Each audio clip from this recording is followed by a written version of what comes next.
Friends, ముందు మిమ్మల్ని చాలా రెస్పెక్ట్ చేసిన వాళ్ళు ఇప్పుడు పట్టించుకోవట్లేదా? మీ మాటలు లైట్గా తీసుకుంటున్నారా? గ్రూప్లో మీరు మాట్లాడితే టాపిక్ని డైవర్ట్ చేస్తున్నారా? అయితే ప్రాబ్లం వాళ్ళలో ఉందని చెప్పి అనుకోకండి. చాలాసార్లు మన హ్యాబిట్స్ వల్ల మన వాల్యూ తగ్గిపోతుంది. కానీ గుడ్ న్యూస్ ఏంటి అంటే కేవలం 30 రోజుల్లో మీ ఇమేజ్ని కంప్లీట్గా మార్చుకోవచ్చు. ఈ వీడియోలో నేను 6 పవర్ఫుల్ రూల్స్ చెప్తాను. ఈ రూల్ని 30 డేస్ స్ట్రిక్ట్గా ఫాలో అయితే జనాలు మిమ్మల్ని ఇగ్నోర్ చేయడం ఆపేస్తారు. రెస్పెక్ట్ ఆటోమేటిక్గా వస్తుంది. మరి స్టార్ట్ చేద్దామా? రూల్ నెంబర్ 1 వచ్చేసి సైలెన్స్ ఇస్ పవర్. తక్కువ మాట్లాడే ఎక్కువ ఇంపాక్ట్ని క్రియేట్ చేయడం. చాలామంది రెస్పెక్ట్ పొందాలని చెప్పి అనుకొని ఎక్కువగా ఎక్స్ప్లెయిన్ చేసేస్తారు. కానీ నిజం ఏంటి అంటే ఎక్కువ మాట్లాడితే జనాలు వాళ్ళని సీరియస్గా తీసుకోరు. ఎవరైనా క్వశ్చన్ అడిగితే డైరెక్ట్ పాయింట్కి ఆన్సర్ ఇవ్వండి. మీ మీద జోక్ వేసినా వెంటనే నవ్వడం అవసరం లేదు. కొన్ని సిచ్యువేషన్లో సైలెన్స్ స్ట్రాంగెస్ట్ ఆన్సర్. మీ సైలెన్స్ వాళ్ళకి అన్కంఫర్టబుల్గా అనిపించాలి.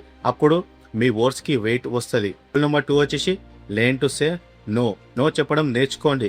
మీ టైం వేస్ట్ చేసే పని, మీ గోల్స్కి హెల్ప్ చేయని పని, లేదా మీకు ఇంట్రెస్ట్ లేని పని ఎవరైనా అడిగితే డైరెక్ట్గా నో చెప్పండి. రీజన్ ఎక్స్ప్లెయిన్ చేయాల్సిన అవసరం లేదు. కాన్ఫిడెంట్గా చెప్పండి. గుర్తుపెట్టుకోండి, మీరు మీ టైంని రెస్పెక్ట్ చేయకపోతే మీ టైంని ఇంకొకరు ఎందుకు రెస్పెక్ట్ చేస్తారు? రూల్ నెంబర్ 3 వచ్చేసి ఫిక్స్ యువర్ బాడీ లాంగ్వేజ్. మీ కాన్ఫిడెన్స్ని వర్డ్స్ కన్నా ముందు బాడీ లాంగ్వేజ్ చూపిస్తుంది.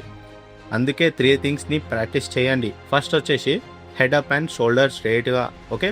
సెకండ్ వన్ వచ్చేసి మాట్లాడేటప్పుడు ఐ కాంటాక్ట్ని మెయింటైన్ చేయండి. థర్డ్ పాయింట్ వచ్చేసి స్లోగా మాట్లాడండి, కంగారు పడకండి. మీ మూమెంట్స్ కామ్గా ఉండాలా. కాన్ఫిడెన్స్ ఉన్నవాడిలాగా కనిపిస్తే జనాలు కూడా మిమ్మల్ని అట్లనే ట్రీట్ చేస్తారు. రూల్ నెంబర్ 4 వచ్చేసి బిల్డ్ యువర్ వాల్యూ. రెస్పెక్ట్ కావాలా, ముందు వాల్యూ క్రియేట్ చేయాలి. ఈ 30 రోజులు ఒక్క స్కిల్ని పిక్ చేసుకొని editing, coding, public speaking, sales, gym ఏదైనా పర్లేదు.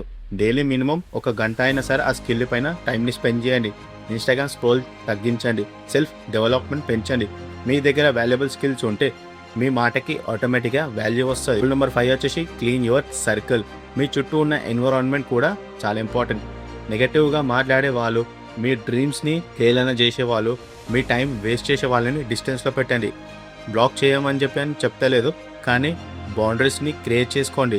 స్మాల్ సర్కిల్ అయినా పర్లేదు, కానీ స్ట్రాంగ్ సర్కిల్ ఉండాలా. వాళ్ళతో టైంని స్పెండ్ చేయండి. 6th రూల్ వచ్చేసి be consistent. Last and important rule ఇది. ఒక 2 రోజులు ట్రై చేసి మళ్ళీ పాత అలవాట్లే పెట్టుకోకండి. జనాలు సీరియస్గా తీసుకోరు. 30 డేస్ కంప్లీట్గా ఫాలో చేయాలా. డైలీ డిసిప్లిన్ మెయింటైన్ చేయాలా. అప్పుడే మీలో ఒక కొత్త వర్షన్ని జనాలు అబ్జర్వ్ చేస్తారు.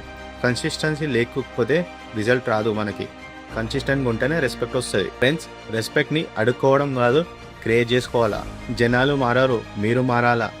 మీరు మారితే మీ చుట్టూ ఉన్న ప్రపంచం కూడా మారిపోతుంది. 30 రోజులు ఛాలెంజ్ని చేయండి. ఇప్పుడే స్టార్ట్ చేయండి. 30 రోజులు కష్టపడండి. మిగతా జీవితం అంతా కింగ్లా బ్రతకండి. ఈ 30 డేస్ ఛాలెంజ్ని మీరు యాక్సెప్ట్ చేస్తే వీడియోని లైక్ చేయండి. కామెంట్లో Day 1 స్టార్టెడ్ అని చెప్పి టైప్ చేయండి. అలాగే మీ ఒపీనియన్ని కూడా షేర్ చేయండి. నెక్స్ట్ మోటివేషనల్ వీడియోస్ కోసం సబ్స్క్రైబ్ చేసుకొని మన ఛానల్ని